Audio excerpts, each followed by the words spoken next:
Isocine est une entreprise qui a été créée en 2007, donc il y a 12 ans maintenant, qui est installée en Bourgogne depuis 2012 et qui a connu effectivement une croissance importante. Isocine fabrique ici même, donc en Bourgogne, la plupart de ses équipements. Il y a quelques sous-traitances qui bénéficient au tissu industriel local.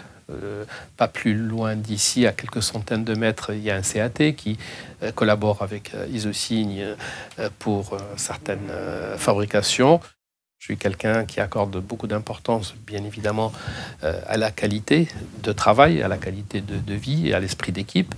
Et ce que nous avons réussi à Isocine depuis maintenant une dizaine d'années, et 7 ans particulièrement dans la région Bourgogne, de créer effectivement cet esprit d'entreprise où les salariés, quasiment à l'unanimité, tiennent à leur emploi. Notre richesse première sont nos collaborateurs, c'est eux qui portent l'entreprise au quotidien, d'exercice en exercice. L'entreprise est aussi à l'image qu'on veut bien lui donner. Je pense qu'on travaille bien quand on est bien dans son entreprise, quand on est bien dans son poste et qu'on se sent responsable de ce qu'on fait. Alors bien évidemment, les critères de recrutement vont de pair, où on recrute aussi des personnes qui sont prêtes à s'engager, qui sont prêtes à aller loin pour préserver, je dirais, et développer surtout et pérenniser l'entreprise. Chaque collaborateur chez Isocine contribue à faire évoluer son propre poste, son propre travail. Ce qui fait que le collectif en bénéficie, tout le monde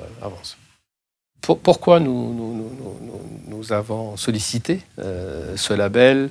Pourquoi c'est un enrichissement pour nous, effectivement, de l'obtenir? Ce que je peux vous dire, c'est qu'un chef d'entreprise, malgré qu'il soit très très bien entouré, il se trouve aussi souvent seul face à des décisions à prendre, face à des risques à gérer. Et quand l'aboutissement, quelque part, en termes de construction, est visible, on aime bien aussi que cette visibilité soit reconnue. Je pense que ça encourage aussi à aller encore plus loin, à continuer le chemin qu'on a commencé.